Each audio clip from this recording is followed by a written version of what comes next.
Miaraka antsika rehetra amin'ny anaran'ny Tompo. Olona roa alina sy iray hetsy sa ny tompontsoanao manokana. Izay indray ravana ny lohatenin'ity vidéo manaraka ity.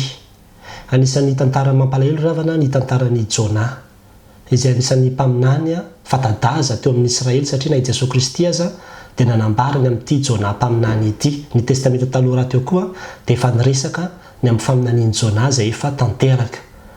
Ary ny zavatra mahavariana amin'ny tantaran'i Jona, hitsika tsara ny tantarany. Ny amin'ny hoe ilay nirahan'Andriamanitra ao amin'ny Ninive izy dia tsy nandeha izy tamin'ny voalohany fa nitsoaka teny ambony ranomasina teny izy dia nisy tafio-drivotra dia tsy maintsy natsipy tany anaty rano izy mba hampitony ilay tafio-drivotra. Dia rehefa natsipy tany anaty rano izy dia nisy trondro lehibe nitelo azy dia telo andro izy no tao anatin'ny kibon'io trondro io. Dia rehefa nitonga saina tao izy ka nivavaka dia navoaka n'io trondro io tetỳ an-tanety dia lasa ihany izy nitory teny tamin'io tanàna antsoina hoe Ninive io. Tamin'izany fotoana izany tokotokony teo amin'ny 700 taona talohan'i Jesosy Kristy izany tantaran'i Jona zany no nitranga. Ary ny Asiriana dia anisan'ny firenena izay tena ratsy fanahy na nibabo olona maro tamin'izany fotoana izany.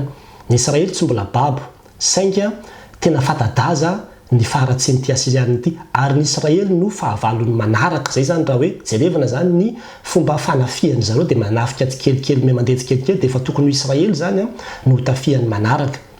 Rehefa jerevana ny tantara. Nefa dia izao ny rahan'Andriamanitra izy ho any amin'io firenena ratsy fanahy io izay tena hoe danger na hoe fahavalo ho an'ny Israely, ary tena firenena manao izay ratsy mihitsiny.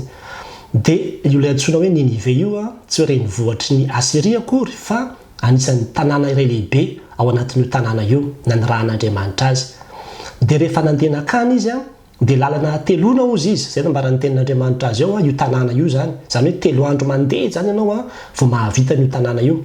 Tsy nanao an'ilay izy arak'izay izy fa 2 andro fotsiny izy nandehandeha teo amin'ilay tanàna dia nitory. Ny amin'ny hoe afaka 70 andro dia horavan'Andriamanitra ity tanàna ity. Zay fotsiny nantsony.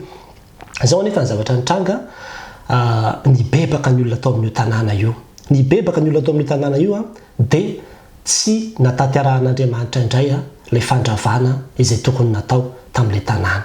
Hatreo foana matetika no haitsika mahakasika ny tantaran'i Jona fa ny toko faha-4 no tena misy ny lesona tsara indrindra sy lehibe indrindra, ary ampirisihako antsika hamaky an'izany hatramin'ny farany. Eo amin'ny toko faha-4 io dia miresaka amintsika fa napetraka teo anatrian'i Jona mihitsy izay fanontanian'izay manao hoe olona roa alina sy iray hetsy ny zava-dehibe aminao sa ny tompontsoanao manokana. Dia nampalahelo fa ny tompontsoany manokana no sarobidy tamin'i Jona. Satria nahoana? Amin'ny andininy voalohany izy dia efa miteny manao hoe tsy sitrako Jona indrindra izany ka nirehitra ny fahatezerany. Inona ilay zavatra tsy sitrany? Tsy sitran'ilay hoe tsy nitanterahan'Andriamanitra indray ny fandravana ilay tanàna. Hoy izy amin'ny andininy faharoa dia nivavaka tamin'i Jehovah izy ka nanao hoe mifona aminao Jehovah toy izao ihany va tsy izao ihany va no efa nolazaiko fony ao mbola tany amin'ny taniko fa ny andrao hisy toy izao no nandosirako ho an'ny Tarsisy satria fantatro fa ianao dia Andriamanitra mamitra fo sy miantra maro sady be famindrapo ary manenina amin'ny loza. Zany hoe tehiteny izy manao hoe zao mihitsy nefa tsy nandehanako tamin'ny voalohany fa efa nialako tamin'izao antsonao zao satria fantatro fa raha misy olona hibebaka fotsiny ao dia tsy ataonao akory loza io. Dia za fotsiny ny ohatrany hoe wainina, raha zay zany ny fomba filazana azy. Za fotsiny ny ohatrany hoe afa-baraka eo hoe mba ny tena hoe afaka 70 andro horavany ity tanàna ity nefa aveo tsisy ninona ny tranga akory. Dia za no enjehan'ny olona hoe mpaminany sandoka, za no aratsian'ny olona zany hoe mifoto-tranoko ity zavatra ity satria ianao dia hamindra fo. Dia rehefa jerevantsika zany ilay izy dia tena tezitra izy. Dia niteny mihitsy eo amin'ny andininy fahatelo hoe mifona aminao izy Jehovah esory ny aiko. Zany hoe tena afa-baraka aleoko maty, aleoko tsy misy, aleoko fato izy toy izay ho velona. Tena navesatra tamin'i Jona zany ilay izy. Inona ny tena navesatra taminy? Ny tena navesatra taminy dia ilay imaziny, ilay mahampaminany azy.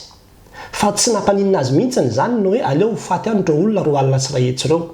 Zay ny tiany, zay ny safidiny. Raha izay zany no anontaniana dia hoe zay zany no mety aminy dia voatazona ilay mahampaminany lehibe azy amin'izay fotoana izay. Fa izao izy zany lasa menatr'olona. Ilay imaziny zany no goavana be ao anatrehany. Fitiavan-tena tafahoatra zany ravana. Tena fitiavan-tena tafahoatra zany. Dia avao moa mitoy io zavatra io dia hoy Andriamanitra tamin'ny manao hoe inona moa izy no tokony hatezitra anao? Moa ve mety izao firehetan'ny fahatezeranao zao? Mety ve izao? dia mbola nivoaka izy lasa izy nandeha nivoaka ny tanàna dia izy zany mbola nieritreritra foana hoe horavan'Andriamanitra ty tanàna ity dia nanamboatramboatra ohatry ny azoazo izy dia mipetraka ny alokaloka teo dia teo izy no nitazana izay hiafarany ny tanàna zany ny ambarany eo amin'ny andininy 5 zany hoe mbola tena nieritreritra ijery spectacle zay azo ilazana azy hoe hitako eto mihitsy ny faharavan'ity tanàna ity ohatrany hoe satria moa izy raha teo zany efa hoe nankahala angambany an'ity firenena teo hoe Asiria sy ny reto Ninive reto dia satry ny mihitsy aza ho tanteraka ilay loza izay anjo ary nieritreritra izy hoe raha tanteraka ny fandravanan'io tanàna io dia épargné zany hoe avotra zany ny Israely eo anatrehan'ny loza izay mitatao amin'io firenena io tsy zany anefa ravana amin'ny programan'Andriamanitra tsy zany anefa ny sitrapon'Andriamanitra fa ny épargnen'Andriamanitra koa ilay tanàna no arovan'Andriamanitra koa ilay tanàna ary ny fiarovan'Andriamanitra io tanàna io no nahatonga koa fiarovan'Andriamanitra ny Israely tato afara izay tsy takatra ry zareo zany satria taorina ny fotoana izay namina n'iny Jona io dia nisy ilay fotoana ela be izay tsy nisy ninona mihitsy ny tranga tao Israely tsy nanafika ny Israely akory ny Asiria dia tsy zaka ny eritrerina zany hoe firenena jentilisa firenena ratsy fanahy dia amindran'Andriamanitra fo ary nyretsika tsy mahazaka an'izany koa ny amin'ny hoe misy olona tena ratsy fanahy nefa dia amindran'Andriamanitra fo Andriamanitra nefa ravana manana ny programany ny amin'ny zavatra rehetrarehetra ny zavatra hitantsika loatra zany dia ny hoe i Jona rehefa tsy tanteraka zany ilay zavatra tao anatin'ny sainy sy zavatra nehetrarehetiny dia sosotra izy tezitra tamin'Andriamanitra izy ary tsy mijanona io tantara io amin'ny toko faefatra io fa mbola mitohy satria rehefa natory izy tamin'io alina io dia nisy hazo nampanirian'Andriamanitra tsy ny hoe tanatanamanga dia tonga dia naniry dia rehefa tonga amin'ny maraina dia tonga dia nahazo alokaloka nafinaritra be teo ambanin'io hazo io izy dia faly be izy ohatrany hoe niafana indray aloha ilay atezerany teo zany nisy an'io hazo io dia nahazo malokaloka teo izy dia mipetrapetraka ny andriandro teo izy zany dia kinanjo rehefa tonga indray ny hariva dia natory indray izy dia nisy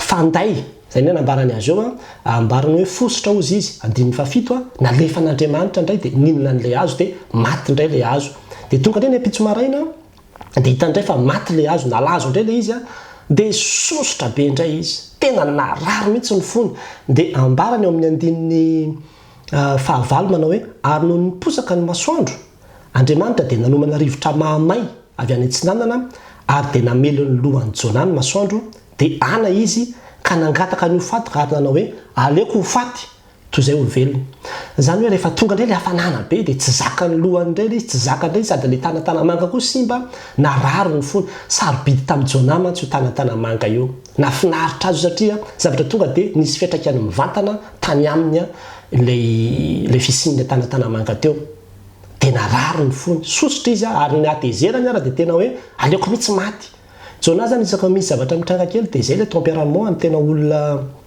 mélancolique be tonga dia hoe aleoko maty zay dia avy eo nefa izy Andriamanitra taminy manao hoe mety fa izao firetany fahatezeranao amin'ny tanatanamanga izao dia nazavain'Andriamanitra azy amin'izay dia tena lesona lehibe indrindra ny amin'ny hoe io tanatanamanga io aza ozy izy zavatra izay tsy nambolenao zavatra izay naniry ndray alina fotsiny dia maty ndray alina fotsiny na tonga alahelo be ao anatinao ny fahafatesany sy ny fahasimbany maika va fa reo olona roa alina sy rahetsy miaraka amin'ny biby ao amin'io tanàna io dia tsy hampalahelo avy izany izy Andriamanitra fanontaniana napetraka tamin'ny Jona zany ary apetraka amintsika ihany koa hoe tokony andiny tena isika indraindray ny zavatra no important amintsika no misy valeur amintsika no mampalahelo antsika kokoa mihoatra noho ny olona amanalina indraindray ilay réputation atsika no mahamaika atsika mihoatra noho ny zavatra rehetra ka ilay réputation atsika no mamaritra ny zavatra rehetra izay atanterahantsika fa tsy ilay olona no mipetraka amin'ny toerana lehibe indrindra amin'ny zavatra rehetra izay atao ary zany daholo ry havana no bazy ny fitiavan-tena rehetra za aloha ny intérêt-ako aloha ny mahizy azy aloha zay vao ny hafa hatrany mahatonga ny olona hanao tsolotra corruption tsy mieritreritra mihitsy izy izay impacta n'io zavatra io amin'ny olona be deaibe aty ambany fa dia izao fotsiny hoe za aloha ny intérêt-ako aloha rehefa mahazo vola ny vola no ambony noho ny olona be deaibe ary izay no mahatonga ny fanontanian'ity androany mipetraka manao hoe olona roa alina sy rahetsy ve sa ny tombontsoanao manokana andin'io samy mandiny tenany amin'izany tsika ary havana samy mieritreritra ny amin'izany sika fa be deaibe ny zavatra isehony izany eo amin'ny fiainantsika Andriamanitra dia nampianatra antsika ity ny tenantsika kanefa dia izao hoe tiava ny namanao tahaka ny tenanao. Rehefa diso mihoatra papana loatra zay fitiavanao ny tenanao zay lasa misy fanovana tsinitsinina ny hafa ny hafarany. De amin'izay fotoan'izay diso ianao. Fitiavan-teny zany ary ny fitiavam-bola ao ambadika zany rehetrarehetra zany. Zay ny tenin'Andriamanitra hoe aoka ny olona rehetra os izy mba samy hihevitra tsy hevitra aza mihevitra ny azy ihany fa samy ny anamany koa. Filipianina 4:4 aza zay mahasoa anao ihany. Le tanatana manga ve ny zavatra lehibe aminao, zany ve ny nampalelo anao fa ny fisian'ireo olona amanalina sy amanetsiny izay ho faty reo toa tsy nampiotsina anao akory. Toe-po tsy ilainy zany. Mila mibebaka ny amin'izany tsika ary miala amin'ny fitiavan-tena io fa raha fitianiko lisy dia zao hoe ny anjona dia zao ny zavatra mahatezitra azy dia rehefa tsy tanteraka ny zavatra ao anatin'ny eritreriny dia tezitra izy. Ny zavatra mahafaly azy dia zay zavatra misy fiantraikany mivantana amin'ny rery ihany dia le tanatana manga zay mba mahafaly azy fa ny hoe épargner le olona be dehibe tsy mahafaly azy zany. Ary ny zavatra mampalahelo azy dia ny hoe voakitikitika ny tombotsoany fa tsy mampalahelo azy mihitsy ny hoe reo olona be dehibe reo sy ny tombotsoan'ireo olona be dehibe reo mba manahoana. Tsisy fitseretana an'izany mihitsy ary tsisy fitseretana an'izany mihitsy fa ny azy ihany no masaka atao anatin'ny sainy. Ary zay lesona izay no lesona lehibe indrindra izay mila jerevana amin'ity tantarany Jona ity. Ny zavatra tsy fantany averiko ihany dia ny hoe rehefa narovan'Andriamanitra Ninivea, nibebaka Ninivea dia voaro azy koa Israely teo anatrihan'ny loza mandantanina tamin'ireto firenena Asiriana zay fahavalony ireto. Ary tsy nisy loza nitranga ato amin'ny Israely nandritra ny fotoana taorinan'io na amin'an'iny Jona io. Mahireza ry havana andeha ialatsika izany fitiavan-teny zany fa hifankatia isika. Fa rehefa tena mipetraka ny hoe mitovy ny fomba fijeriko, ny interehako sy ny interehan'ny olona rehetra dia ilamina ny tany. Ho an'Andriamanitra ny voninahitra. Amen.